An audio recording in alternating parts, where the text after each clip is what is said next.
Assalamualaikum warahmatullahi wabarakatuh. Halo semuanya, perkenalkan nama saya Fania Fitriani dan bersama rekan saya Janatu Amalia dan Ayu Parmita Kusumawati yang akan mempresentasikan tentang penerapan metode perhitungan dan akumulasi biaya berdasarkan pesanan job order costing pada UMKM Bengkel Berniaga Jaya Motor. Yang pertama, kita akan berkenalan dulu dengan profil UMKM dari Bengkel Berniaga Jaya Motor. Bengkel Berniaga Jaya Motor merupakan usaha yang bergerak di bidang jasa perawatan dan perbaikan kendaraan bermotor. Yang berdiri sejak tahun 2010, usaha ini dikelola oleh Kak Levani Pamungkas dengan lokasi operasional di Jalan Raden Imbakusuma, Kecamatan Kemiling, Kota Bandar Lampung. Bengkel ini melayani berbagai jenis kendaraan bermotor, khususnya sepeda motor, dengan fokus utama pada kepuasan pelanggan melalui pelayanan yang cepat, tepat, dan profesional. Bengkel Berniaga Jaya Motor berkomitmen untuk menjadi tempat servis yang terpercaya dan berkualitas, dengan didukung oleh tenaga kerja yang berpengalaman di bidang otomotif serta penggunaan peralatan yang memadai. Bengkel ini menyediakan berbagai banyak jenis layanan seperti servis rutin, perbaikan mesin, penggantian suku cadang, pengecekan sistem kelistrikan, dan perawatan berkala. Dalam menjalankan operasionalnya, Bengkel Berniaga Jaya Motor menerapkan prinsip kejujuran, keterbukaan, dan tanggung jawab terhadap setiap pekerjaan yang dilakukan. Hal ini sejalan dengan visi usahanya nih, yaitu menjadi bengkel terpercaya dan terbaik dalam memberikan layanan perawatan serta perbaikan kendaraan yang berkualitas, cepat, dan terjangkau bagi seluruh pelanggan. Selanjutnya ada analisis SWOT. Analisis SWOT merupakan salah satu cara yang sangat penting dan metodis dalam mengembangkan strategi organisasi atau bisnis.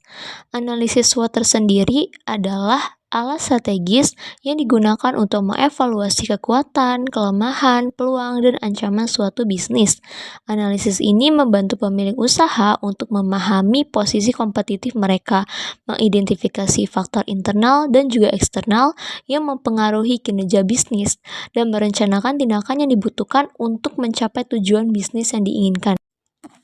Analisis SWOT dari Bengkel Berniaga Jaya Motor.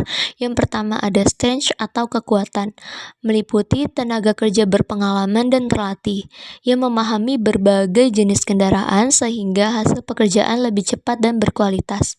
Pelayanan cepat dan responsif itu membuat pelanggan merasa puas karena tidak menunggu terlalu lama.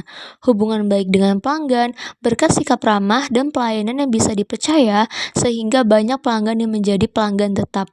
Harga kompetitif dan terjangkau dibanding bengkel resmi, namun tetap menjaga kualitas hasil perbaikan dari Bengkel Berniaga Jaya Motor. Lokasi yang strategis dekat jalan raya dan pusat keramaian sehingga mudah ditemukan dan diakses oleh pelanggan. Yang kedua ada weakness atau kelemahan. Yang pertama ada keterbatasan jumlah tenaga kerja atau mekanik. Bengkel masih memiliki jumlah mekanik yang terbatas sehingga ketika pelanggan datang bersamaan, waktu pelayanan bisa menjadi lebih lama. Kondisi ini juga dapat menyebabkan beban kerja meningkat dan menurunkan efisiensi kerja. Untuk mengatasinya, bengkel perlu menambah tenaga kerja atau melakukan pelatihan agar mekanik yang ada bisa bekerja lebih efektif. Modal terbatas untuk investasi alat canggih. Keterbatasan modal membuat bengkel belum bisa membeli peralatan modern seperti scanner mesin atau alat deteksi elektronik yang digunakan bengkel besar. Akibatnya, pengerjaan untuk kendaraan tertentu, terutama kendaraan keluaran terbaru, bisa memakan waktu lebih lama. Hal ini juga bisa mempengaruhi daya saing dengan bengkel yang sudah menggunakan teknologi modern. Kapasitas tempat kerja yang terbatas. Area bengkel yang tidak terlalu luas membuat jumlah kendaraan yang bisa dilayani secara bersamaan menjadi terbatas. Pada jam sibuk, pelanggan mungkin harus menunggu lebih lama atau bahkan menunda perbaikan. Ini dapat mengurangi kenyamanan pelanggan dan berpotensi menurunkan tingkat kepuasan pelanggan. Lalu yang ketiga ada opportunities atau peluang. Yang pertama ada promosi melalui media sosial dan platform online. Bengkel memiliki peluang besar untuk menarik pelanggan baru dengan memanfaatkan media sosial seperti Instagram, TikTok, atau Google Maps. Melalui konten menarik seperti video hasil kerja, testimoni pelanggan, atau promo servis, bengkel bisa meningkatkan jangkauan pemasaran dan dikenal lebih luas tanpa biaya besar. Strategi digital marketing ini sangat efektif di era sekarang, terutama bagi kalangan muda yang aktif bermedia sosial. Lalu tingginya kebutuhan jasa perbaikan kendaraan bermotor. Jumlah kendaraan bermotor yang terus meningkat di masyarakat membuat permintaan terhadap jasa servis dan perbaikan juga semakin tinggi. Ini menjadi peluang besar bagi bengkel untuk menambah pelanggan dan memperluas pasar, terutama di daerah dengan mobilitas tinggi seperti sekitar jalan raya atau kawasan perumahan padat. Selanjutnya, peningkatan permintaan untuk layanan modifikasi kendaraan. Tren modifikasi kendaraan ini baik untuk tampilan maupun performa sedang naik daun. Banyak pengguna motor atau mobil yang ingin tampil unik dan berbeda. Peluang ini bisa dimanfaatkan bengkel berniaga jaya motor dengan menyediakan layanan tambahan seperti modifikasi ringan, pengecatan, atau pemasangan aksesori kendaraan. Lalu ada kesadaran pelanggan akan pentingnya perawatan rutin. Semakin banyak masyarakat yang sadar bahwa perawatan preventif atau seperti servis berkala lebih menguntungkan dibanding menunggu kendaraan rusak. Ini membuka peluang bagi bengkel untuk menawarkan paket servis rutin, reminder service melalui WhatsApp, atau promo perawatan berkala yang bisa meningkatkan loyalitas pelanggan. Lalu yang terakhir ada threats atau ancaman. Yang pertama ada persaingan yang semakin ketat dari bengkel lain. Jumlah bengkel umum dan bengkel resmi semakin banyak, baik yang berskala kecil maupun besar. Persaingan ini bisa menyebabkan penurunan jumlah pelanggan jika bengkel tidak mampu menjaga kualitas pelayanan dan harga kompetitif. Karena itu, penting bagi bengkel untuk terus meningkatkan pelayanan, kecepatan kerja, dan kepuasan pelanggan agar tetap unggul. Lalu fluktuasi atau kenaikan harga alat dan suku cadang. Harga alat dan komponen kendaraan cenderung tidak stabil. Jika terjadi kenaikan harga, biaya operasional bengkel juga ikut naik, sehingga margin keuntungan bisa menurun. Hal ini menuntut bengkel untuk mengatur stok dan mencari pemasok yang lebih stabil agar tetap bisa menjaga harga layanan bagi pelanggan. Perubahan tren dan preferensi pelanggan terhadap kendaraan ramah lingkungan. Munculnya tren kendaraan listrik dan hybrid mulai mengubah pola permintaan jasa bengkel. Karena teknologi kendaraan ini berbeda dengan kendaraan konvensional, bengkel perlu beradaptasi dengan budget teknologi baru dan menyiapkan alat khusus agar tetap relevan di masa depan. Yang terakhir ada perubahan regulasi pemerintah. Kebijakan pemerintah seperti aturan tentang lingkungan, emisi gas buang, atau pajak usaha dapat mempengaruhi kegiatan operasional bengkel. Misalnya, jika diberlakukan peraturan baru mengenai limbah oli atau emisi kendaraan, bengkel perlu menyesuaikan sistem kerja agar tetap sesuai dengan standar hukum dan lingkungan. Selanjutnya ada gambaran umum penerapan akuntansi biaya di bengkel berniaga jaya motor. Penerapan akuntansi biaya di bengkel berniaga jaya motor dimulai dengan permintaan pelanggan. Dalam penerapannya, akuntansi biaya mencatat beragam jenis biaya, seperti biaya langsung dan biaya tidak langsung. Pengelolaan akuntansi biaya di bengkel juga melibatkan pencatatan terperinci, pengeluaran dan pendapatan yang berkaitan dengan layanan servis kendaraan. Penerapan metode perhitungan harga jual jasa umum yang dipakai adalah metode time atau material pricing, yaitu penentuan harga layanan berdasarkan waktu pengerjaan dan biaya bahan yang digunakan, serta ditambah margin keuntungan. Penerapan akuntansi biaya ada 3. Yang pertama ada identifikasi dan penggolongan biaya, yang kedua ada pengukuran biaya, dan yang ketiga ada analisis biaya. Yang pertama, identifikasi dan penggolongan biaya. Terdapat biaya bahan baku atau suku cadang, biaya tenaga kerja langsung, dan biaya overhead bengkel. Yang kedua ada pengukuran biaya. Pengukuran biaya meliputi pencatatan harian. Semua transaksi baik pendapatan dari jasa maupun pengeluaran untuk biaya harus dicatat secara rutin. Yang kedua ada pengelolaan inventaris. Stok suku cadang dikelola dengan teliti agar biaya persediaan dapat dihitung secara akurat. Pengukuran jam kerja. Waktu kerja mekanik dapat dicatat untuk setiap pekerjaan agar biaya tenaga kerja langsung dapat dihitung. Lalu yang ketiga ada analisis biaya. Penetapan harga jasa dengan mengetahui semua biaya yang terlibat, termasuk biaya bahan, tenaga kerja, dan overhead. Bengkel ini dapat menentukan harga jasa yang kompetitif namun tetap menguntungkan. Analisis biaya pekerjaan dengan melacak biaya untuk setiap pekerjaan. Bengkel dapat mengidentifikasi jasa mana yang paling menguntungkan dan mana yang kurang efisien. Selanjutnya ada kelebihan dan kekurangan yang ditemukan pada sistem akuntansi biaya yang berlaku. Kelebihannya meliputi mengetahui biaya secara terperinci dan akurat, membantu penetapan harga jasa, meningkatkan efisiensi operasional, dan mempermudah penyusunan laporan keuangan. Yang pertama ada mengetahui biaya secara terperinci dan akurat.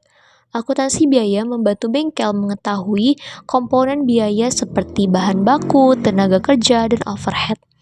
Yang kedua ada membantu penetapan harga jasa. Dengan data biaya yang jelas, pemilik bengkel bisa menentukan harga layanan berdasarkan biaya real dan margin keuntungan, bukan hanya berdasarkan perkiraan atau harga pesaing.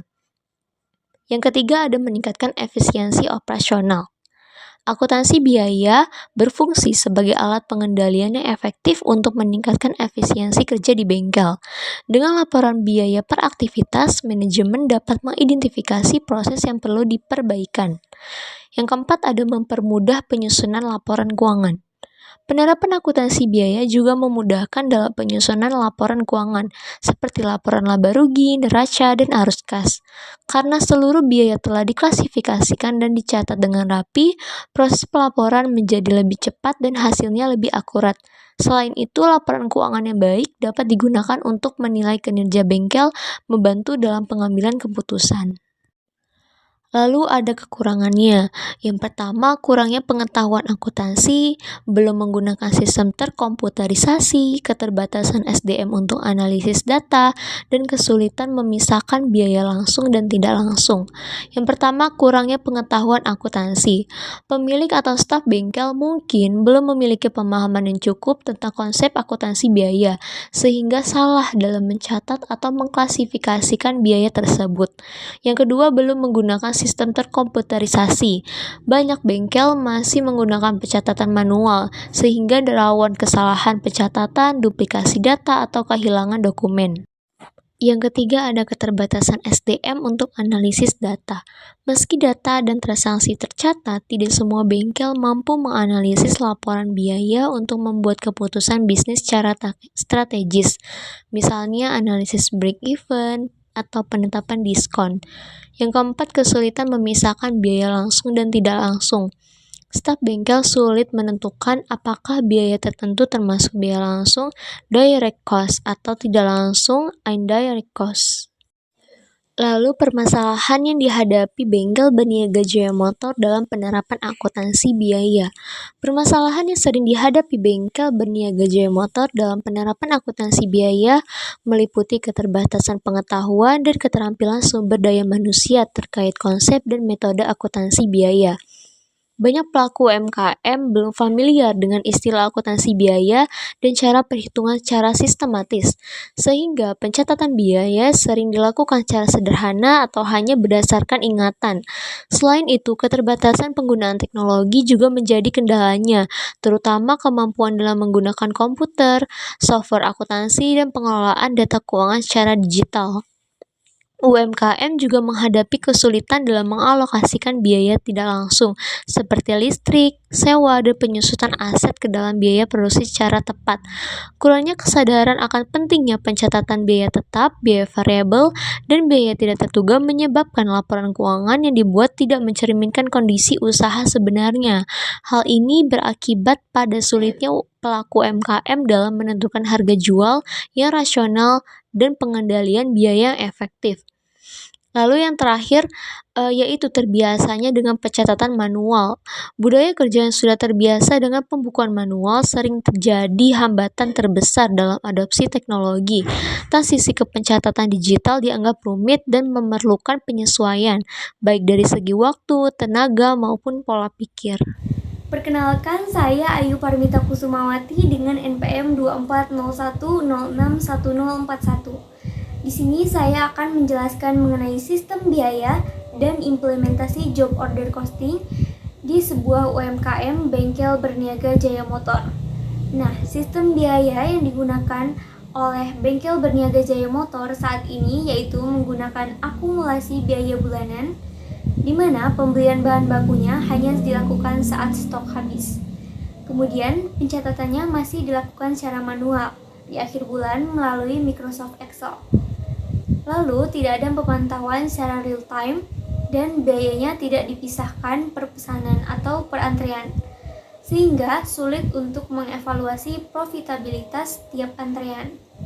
Nah, estimasi tenaga kerja langsung sekitar 2 juta rupiah per minggu, dan biaya overhead listriknya sekitar 1 juta per bulan. Nah, dari hasil sistem biaya tersebut, kelompok kami menemukan masalah, yaitu berupa karena pencatatannya masih secara manual, akan terjadi rawan kesalahan. Kontrol biayanya kurang, pengambilan keputusannya juga kurang akurat karena datanya tidak terperinci per antriannya. Nah, dari masalah tersebut, kelompok kami menawarkan solusi berupa sistem biaya, yaitu job order costing. Nah, sistem biaya ini menggunakan pelacakan biaya tiap pesanan atau tiap antriannya dengan mengidentifikasi objek biaya, mengklasifikasikan biaya menjadi bahan langsung, tenaga kerja langsung, dan biaya overhead pabrik. Nah, cara penerapan metode job order costing ini yaitu melalui sosialisasi konsep dan manfaat, kemudian mengidentifikasi jenis layanan dan tiap antriannya, lalu menentukan struktur biaya per unitnya, kemudian men-tracking biaya, dan yang terakhir menghitung biaya tiap pesanannya. Sekian, terima kasih yang dapat saya sampaikan. Selanjutnya akan dijelaskan oleh rekan saya. Baik, sebelumnya perkenalkan, nama saya Janatu Amalia dengan NPM 2401061039. Di sini saya akan menjelaskan tentang analisis hasil implementasi job order costing di bengkel berniaga Jaya Motor. Penerapan metode job order costing di bengkel berniaga Jaya Motor membawa perubahan penting dalam sistem pencatatan biaya yang sebelumnya masih sederhana dan bersifat menyeluruh. Analisis hasil penerapan ini difokuskan pada perbandingan kondisi sebelum dan sesudah implementasi job order costing, serta dampaknya terhadap efektivitas pengambilan keputusan manajerial di bengkel. Adapun hasil implementasi job order costing di bengkel berniaga Jaya Motor, yang pertama adalah peningkatan ketepatan perhitungan biaya produksi. Sebelum sistem job order costing diterapkan, bengkel mengalami kesulitan dalam menentukan biaya aktual untuk setiap pesanan, karena seluruh pengeluaran seperti bahan, tenaga kerja, dan overhead diakumulasi di akhir periode. Setelah penerapan job order costing, pembebanan biaya menjadi lebih spesifik dan dapat ditelusuri secara rinci. Dan yang kedua yaitu adalah penetapan harga jual yang lebih rasional dan berbasis biaya. Melalui penerapan job order costing, bengkel berniaga Jaya Motor kini dapat menetapkan harga jual berdasarkan biaya sebenarnya atau cost plus pricing, dan bukan sekedar mengikuti harga pesaing. Hasil implementasi yang terakhir yaitu peningkatan kontrol dan efisiensi biaya. Penerapan job order costing berkontribusi pada peningkatan efisiensi biaya dan pengendalian operasional melalui pencatatan yang lebih sistematis. Hasil penerapan tersebut antara lain adalah yang pertama, pengendalian material. Pengguna formulir permintaan bahan atau material requisition memastikan bahwa setiap suku cadang hanya digunakan untuk pesanan tertentu. Yang kedua yaitu evaluasi efisiensi kerja. Data jam kerja aktual memungkinkan manajemen menilai efektivitas waktu kerja mekanik dibandingkan dengan standar pekerjaan sejenis. Yang terakhir yaitu analisis profitabilitas. Melalui pencatatan per pesanan, bengkel dapat mengetahui jenis layanan yang memberikan keuntungan tertinggi dan menyesuaikan strategi pemasaran. Dan yang selanjutnya yaitu rekomendasi perbaikan sistem perhitungan biaya di bengkel berniaga Jaya Motor. Walaupun penerapan metode job order costing telah memberikan hasil positif, terdapat beberapa hal yang masih perlu ditingkatkan agar sistem perhitungan biaya di bengkel berniaga Jaya Motor semakin akurat dan efisien. Rekomendasi perbaikan yang pertama yaitu peningkatan akurasi dalam alokasi biaya overhead. Saat ini, pembebanan BOP masih dilakukan secara umum. Untuk meningkatkan ketepatan, perlu dilakukan yang pertama yaitu menentukan cost driver yang tepat. Disarankan menggunakan jam tenaga kerja langsung atau JTL sebagai dasar alokasi, karena lebih mencerminkan penggunaan sumber daya seperti listrik, alat, dan sewa tempat. Yang selanjutnya yaitu menetapkan tarif BOP secara sistematis. Tarif BOP dapat dihitung dari awal periode berdasarkan estimasi total BOP dan total JTL, sehingga perhitungan biaya per pesanan lebih cepat dan konsisten. Rekomendasi perbaikan yang kedua yaitu pemanfaatan teknologi untuk proses pencatatan. Untuk mengurangi risiko kesalahan dan mempercepat pengolahan data, bengkel disarankan yang pertama itu menggunakan Microsoft Excel, Google Sheets, atau software akuntansi sederhana untuk menggantikan pencatatan manual. Dan yang kedua yaitu melakukan digitalisasi kartu biaya pesanan agar rekapitulasi biaya dan pembuatan laporan menjadi lebih efisien. Dan rekomendasi perbaikan yang terakhir adalah peningkatan kompetensi sumber daya manusia. Keterbatasan pemahaman akuntansi biaya di kalangan staf dapat diatasi dengan langkah-langkah berikut. Yang pertama yaitu pelatihan akuntansi biaya. Pelatihan akuntansi biaya yaitu dengan memberikan pelatihan singkat dan rutin bagi staf administrasi maupun pemilik terkait konsep dasar job order costing. Yang kedua yaitu pemanfaatan laporan biaya, yaitu dilakukan dengan mengarahkan pemilik untuk menganalisis laporan biaya produksi sebagai dasar evaluasi kerja mekanik, negosiasi harga bahan, serta pengaturan margin untuk keuntungan yang lebih efisien. Sekian dari presentasi dari materi penerapan metode perhitungan dan akumulasi biaya berdasarkan pesanan job order costing pada UMKM Bengkel Berniaga Jaya Motor. Semoga bermanfaat. Terima kasih. Wassalamualaikum warahmatullahi wabarakatuh.